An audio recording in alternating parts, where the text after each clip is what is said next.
My name is Emily, and I never thought I'd be telling this story.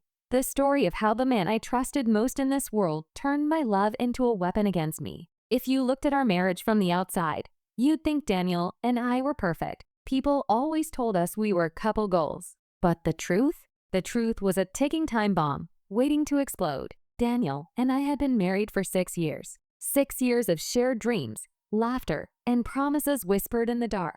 We bought our little house in the suburbs, painted the walls ourselves, argued over furniture, and planned vacations we never took because work always got in the way. He was ambitious, charming, the kind of man who could walk into a room and own it. And me? I was the loyal wife who believed every word he said, who never once doubted his late nights or his business trips. At least, not in the beginning. The first cracks were small, almost invisible. A locked phone, a sudden change of passwords, late nights at the office that turned into early mornings. He started turning away from me in bed, claiming he was tired. The affectionate little notes he used to leave on the fridge stopped showing up. I told myself it was stress, work pressure.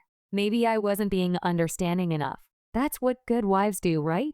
They give their husbands the benefit of the doubt. But then came the perfume. One night, Daniel came home past midnight. He tried to slip into bed quietly, but when he leaned down to kiss me, the scent hit me. Sweet, floral, expensive. Definitely not mine. My stomach twisted, but I bit my tongue. I couldn't prove anything. Not yet. The next morning, I asked casually, "Long night?" He smiled, that same charming smile that used to melt me, and said, "Yeah, client dinner ran late. You know how it is." And I nodded, pretending I believed him, pretending my heart wasn't already breaking. Weeks passed, and the distance grew. His phone was practically glued to his hand. When I walked into a room, he'd flip it face down on the table. He was short-tempered, distracted, and always had an excuse ready. The worst part? I still loved him. Even when my gut screamed that something was wrong, I wanted so badly to be wrong. But then, I saw him. I had gone to visit my friend Sarah one evening. On my way back, I took a different route home because of traffic. That's when I spotted him, sitting at a cafe I knew he had no business being at. And he wasn't alone. A woman sat across from him, younger, glamorous, with that effortless kind of beauty you only see in magazines. They were leaning close, laughing, sharing something that was clearly not just coffee. At first, I froze. My brain scrambled for excuses. Maybe she was a colleague. Maybe this really was a client. But then I saw it, his hand brushing against hers on the table, casual, intimate, like they'd done it 100 times before. My throat tightened, and I couldn't breathe. I parked a block away and just sat there, staring, my heart pounding so hard I thought it would burst. Every fiber of my being screamed at me to storm in, to drag him out and demand answers. But I didn't. I couldn't. Instead, I drove home in silence, my fingers shaking on the steering wheel. That night, when he came home, he kissed my forehead and smiled like nothing was wrong. And I smiled back, pretending I hadn't just watched my husband hold another woman's hand. But inside, I made a decision. If he thought I was blind, if he thought he could live a double life without me knowing, he was gravely mistaken. I wasn't going to confront him right away. No, that would give him room to twist the story, to lie his way out like he always did. I needed proof. Cold, undeniable proof. So I waited. And one evening, my chance came. Daniel left his phone unattended while he showered. My heart raced as I picked it up, praying I could guess the new password. And I did. When the screen unlocked, my stomach dropped. There it was, her name, Claire. Message after message lit up the screen. "I miss you already. Last night was amazing. Can't wait to see you again." And Daniel's replies were worse. "You're the best part of my day. I love how you make me feel alive." Alive. That word cut me deeper than any blade ever could. I scrolled further, each message stabbing me in the chest. Plans for secret meetings, inside jokes, photos. He wasn't just cheating, he was building a second life. That night, I lay beside him in bed, my body stiff, my mind spinning. I stared at the ceiling, wondering how I had missed the signs for so long. And while he slept peacefully beside me, I made a vow. He had taken my trust for granted, and I was going to make him pay. But first, I had to know just how deep his betrayal went. So the next night, I followed him. My hands shook as I gripped the steering wheel, my headlights dimmed. keeping just enough distance not to be noticed. He drove across town to a hotel with glowing lights. I parked a block away, watching as he stepped out of his car. And then she appeared. Claire. She ran into his arms like she belonged there, and he held her like I never existed. My chest tightened, my breath catching in my throat. And then he kissed her, right there, under the streetlight, bold and unashamed. I raised my phone with trembling hands and snapped the photo. Proof. Irrefutable proof. And that's when my life changed forever. Because just as I lowered the phone, Claire turned her head and locked eyes with me through the darkness. Her lips curved into a smile. Claire sees Emily watching them. Her smile froze me in place. For a second, I thought maybe she hadn't really seen me. Maybe it was just the paranoia of the moment. But no, Claire's eyes were fixed right on mine, her smirk deliberate, taunting, as if to say, "Yes, I know who you are, and I don't care." My stomach twisted. I ducked lower in my car seat, heart hammering against my ribs. But it was too late. She had seen me. And the way she clung tighter to Daniel's arm as they walked into the hotel, it was almost like she was putting on a show for me. My phone shook in my hand. I had proof now, undeniable evidence. But instead of relief, I felt something else, rage. A deep, burning rage I'd never known before. That night, Daniel came home late. I was sitting on the couch in the dark when he walked in, humming to himself, tossing his keys carelessly on the counter. He didn't even notice my stiff posture, my clenched fists. "You're still up?"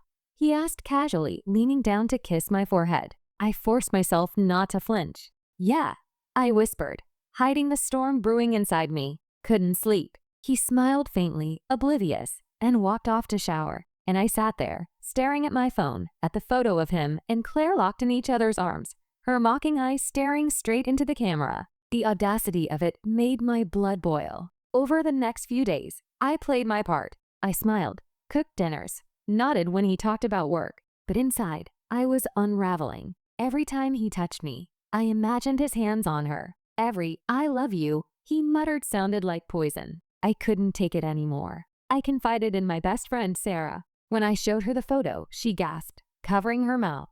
"Emily, oh my God, how long has this been going on?" "I don't know," I admitted, my voice trembling. But she saw me, Sarah. She looked right at me, like she was daring me to do something about it. Sarah's face hardened. "Then do something. Don't just sit here and let them walk all over you." I shook my head. I can't confront him yet. Not until I know everything. Not until I have a plan. And so, I started digging deeper. I followed him again, more carefully this time. I tracked his lies, matched his so-called business trips with Claire's social media posts. She wasn't even discreet, posting photos of hotel rooms, wine glasses, expensive dinners, always with captions like, "Best night ever" or "He makes me feel alive." Each post was a knife in my chest. And then, one detail nearly made me scream. In one photo, her wrist was adorned with a silver charm bracelet. My bracelet. The one I had given Daniel on our anniversary. He had given it to her. I stared at the screen, tears blurring my vision. That wasn't just infidelity. That was robbery. He was stealing pieces of me, our memories, our love, and handing them to her like cheap trinkets. Something inside me snapped that night. If Daniel thought he could betray me, humiliate me, and erase me, he was about to learn just how wrong he was. But then, something unexpected happened. The next evening, Daniel came home unusually early. He was cheerful, almost glowing. He wrapped his arms around me from behind while I was cooking, kissing my cheek. "Guess what?"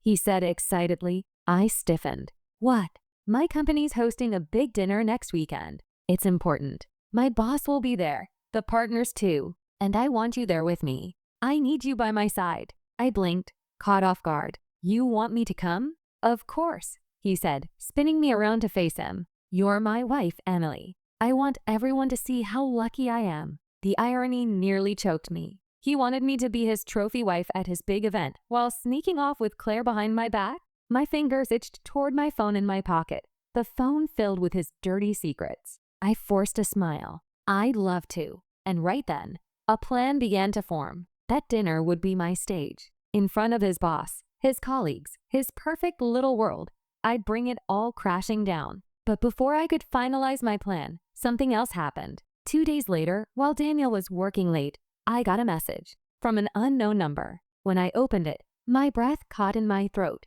It was a photo of Daniel with Claire, taken in the very hotel lobby I had seen them at. And below it, a message. Thought you should know. He's mine now. My hands shook violently, nearly dropping the phone. Claire had sent it. She wanted me to know. She wasn't hiding in the shadows anymore. She was declaring war. That night, when Daniel came home, I pretended to be asleep, but I wasn't. I was wide awake, staring at the ceiling, my fists clenched around the pillow. Claire thought she could flaunt her victory, take my husband, and taunt me? She had no idea who she was dealing with, because if she wanted war, I was more than ready to give it to her. And the battlefield would be that company dinner, the night where Daniel's two worlds, his wife and his mistress, would finally collide. Emily has just received a direct taunt from Claire, who is openly declaring Daniel as hers. Emily vows to strike back at the upcoming company dinner. The message from Claire burned in my mind like acid.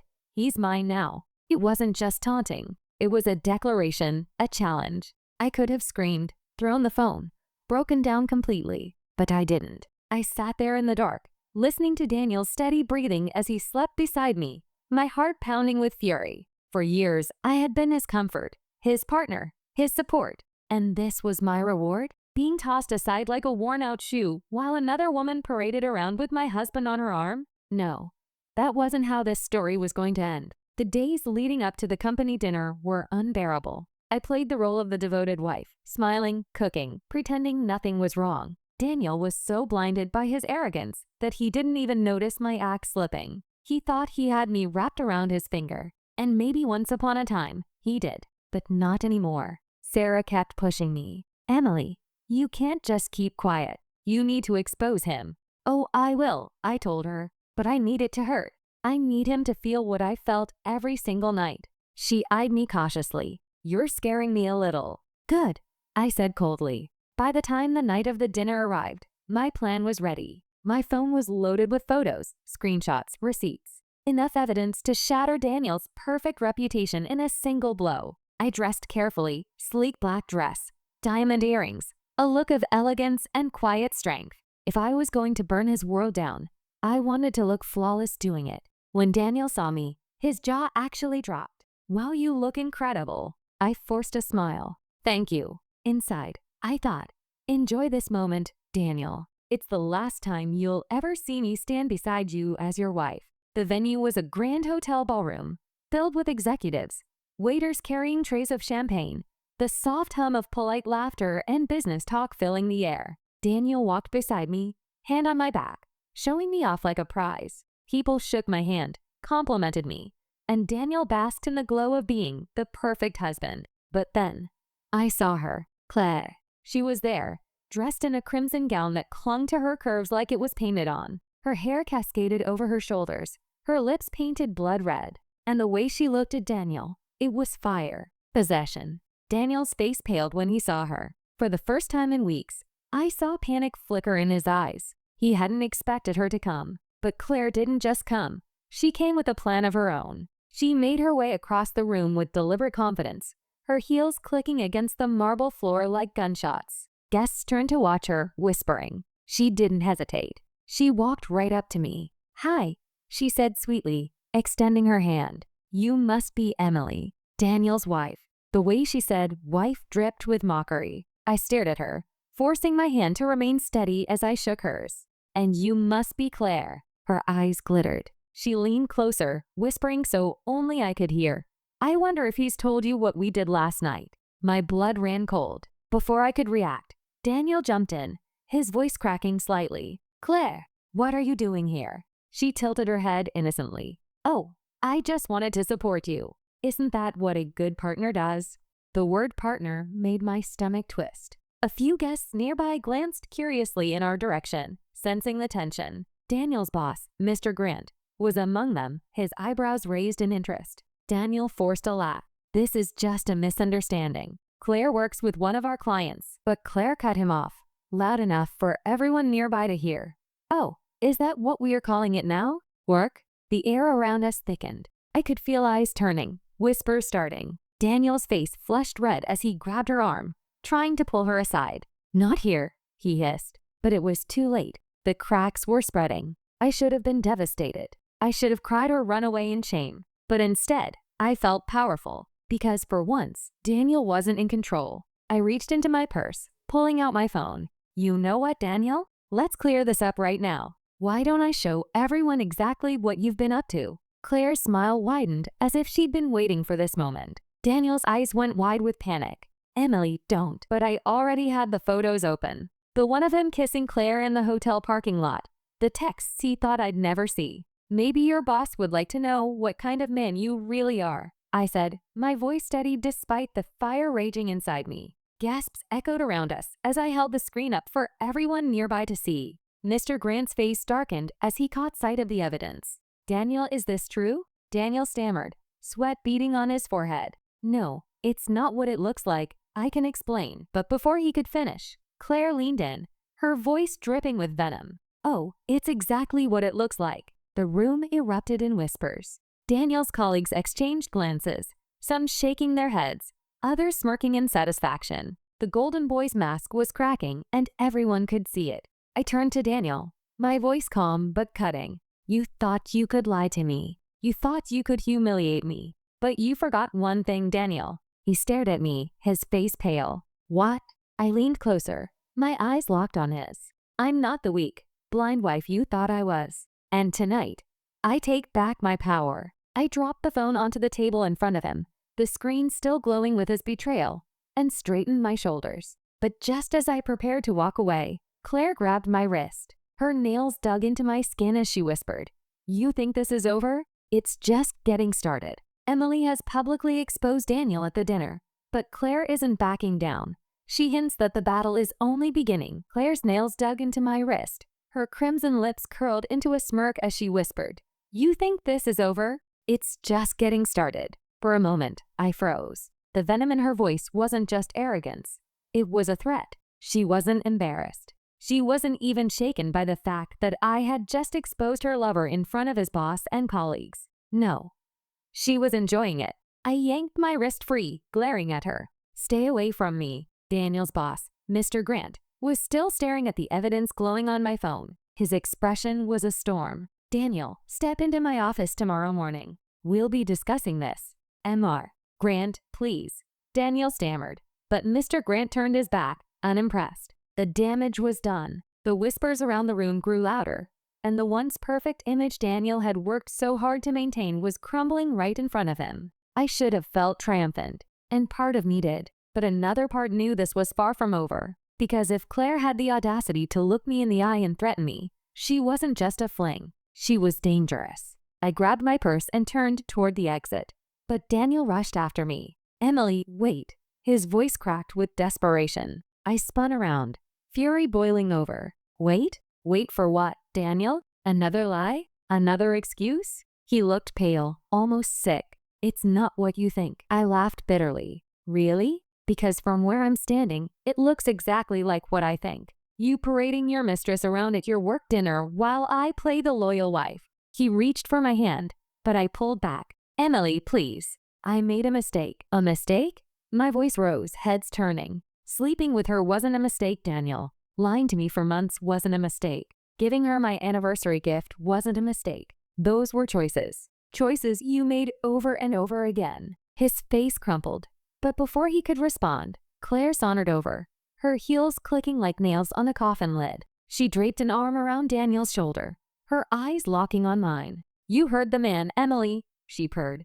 It was just a mistake, one he enjoyed making. Gasps rippled through the nearby crowd. Daniel shoved her arm off, hissing, Claire, stop. But she only smirked. Why? You never wanted to stop before. My chest tightened with rage and humiliation. Every pair of eyes in the room was on us, soaking in the scandal. Daniel's reputation was in ruins. But Claire was untouchable. She wanted me to suffer. I took a deep breath, forcing my tears back. Enjoy each other, I said coldly, because after tonight, neither of you will ever see me again. I walked out of that ballroom with my head held high, my heels clicking louder than Claire's laughter echoing behind me. At home, the silence was suffocating. I collapsed on the couch, shaking, replaying every moment in my head. I had done it. I had exposed him. But instead of feeling free, I felt haunted. Because Claire wasn't backing down. She had looked me in the eye and declared war. And deep down, I knew Daniel wasn't done with her. The next morning, Daniel tried again. He came into the kitchen, his hair disheveled, his face drawn. "Emily, please can we talk?" I didn't look at him. "Talk? Now you want to talk?" He sat across from me, desperation in his eyes. "I messed up. I lost control, but I don't want to lose you. Please, give me another chance." I finally met his gaze, my voice sharp. "How many chances did you give me, Daniel? When you were with her, did you ever think about me? When you told her you loved her, did you ever stop to think what those words meant to me?" He flinched, guilt flickering across his face. But then, something changed. His voice hardened. "Claire doesn't mean anything. It was a distraction. You're my wife. You're the one who matters." I let out a bitter laugh. "Funny, because she seems to think otherwise. She sent me photos, Daniel. She wants me to know she has you." His eyes widened. "She what?" "She's not just a fling. She wants me gone. And honestly, maybe you deserve each other." I stood up, my decision clear. "I'm done, Daniel. I'm filing for divorce." His face went white. "No, Emily, please, don't beg." I snapped. "It's pathetic." I turned to leave, but he grabbed my arm, his voice breaking. "I'll fix this. I'll end it with her. I swear." I yanked free. "You already ended us." But Claire wasn't done. 2 days later, I found an envelope slipped under my front door. Inside were photos, me, sitting in my car, watching Daniel and Claire outside the hotel. Someone had taken pictures of me, and scrawled across one of them in red ink were the words, "Stay out of our way, or you'll regret it." My blood ran cold. This wasn't just an affair anymore. Claire was threatening me. I called Sarah, my hands shaking. "She's watching me, Sarah. She took photos of me. She knows where I live." Sarah's voice was urgent. "Emily, this isn't just about revenge anymore. This is dangerous. You need to protect yourself." But I couldn't think about fear. Not now. If Claire wanted war, I would give her war. Because I wasn't just fighting for my dignity anymore. I was fighting for my life. And the next move would be mine. Emily receives a threatening envelope from Claire, making it clear that the mistress is willing to go beyond the affair to intimidate her. Emily vows to strike back harder. I sat on my bed with the envelope in my lap. The threatening words etched into my mind. "Stay out of our way, or you'll regret it." For a moment, fear gripped me. I thought about locking the doors, about running, about disappearing and leaving them both behind. But then, anger took over. No. Why should I run? Why should I let her take everything from me? Claire had underestimated me. She thought I was weak. She thought she could threaten me into silence. But she was about to learn the one thing Daniel had clearly forgotten. When I'm pushed into a corner, I don't break. I fight back. The next day, Daniel showed up at the house unannounced. He looked a wreck, hair messy, shirt untucked, eyes hollow. He collapsed onto the couch like the weight of the world was crushing him. "Emily," he whispered, "you have to believe me. I'm done with her." I ended it. I raised an eyebrow. Ended it? That's not what she seems to think. I tossed the envelope onto the table. He froze, picking up the photos with trembling hands. "Where did you get these?" he asked, his voice shaking. "From your girlfriend," I spat. "She's stalking me now, threatening me. And you expect me to believe it's over?" His face went pale. "I swear, I told her it's finished." "She must have." "Emily, she's not stable. You don't know what she's capable of." "Oh, I know exactly what she's capable of," I said coldly. "And so do you. You brought her into our lives. You let this happen." He buried his face in his hands. "I made a mistake. A terrible mistake. But please, Emily, don't let her win. Don't let her destroy us." I leaned forward, my voice sharp as glass. "Us? There is no us, Daniel. But don't worry. I'll handle her." That evening, I put my plan into motion. I messaged Claire directly. "Me. You wanted my attention. You got it. Meet me tomorrow night. No games. Just you and me." Her reply came almost instantly. "Claire, finally. Thought you'd never grow a spine. Tomorrow, 8 p.m., hotel bar." I didn't tell Daniel. I didn't tell Sarah. This was between me and Claire. The next night, I walked into that hotel bar with my head high, my heart pounding. She was already there, sitting at a corner table in a tight red dress, sipping wine like she owned the world. When she saw me, she smirked. Well, the little wife finally comes out to play. I sat across from her, leaning forward. "Cut the games, Claire. What do you want?" She laughed softly. What do I want? Isn't it obvious? Daniel. He was never meant for you, Emily. He's mine. I clenched my fists under the table. You think stealing my husband makes you powerful? It makes you pathetic. Her eyes narrowed. Careful. I warned you what would happen if you didn't back off.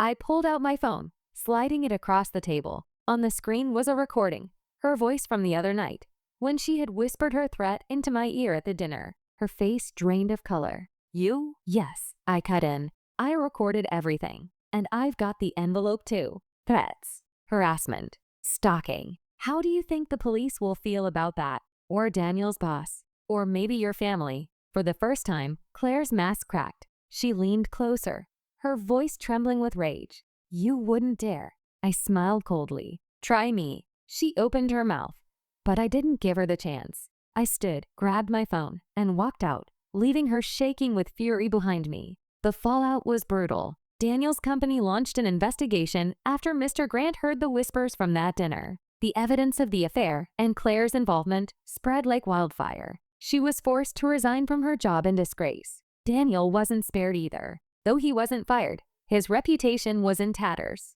The golden boy of the firm was now the man everyone pitied or mocked behind closed doors. As for me, I filed for divorce. Clean, fast, ruthless. Daniel begged, pleaded, cried.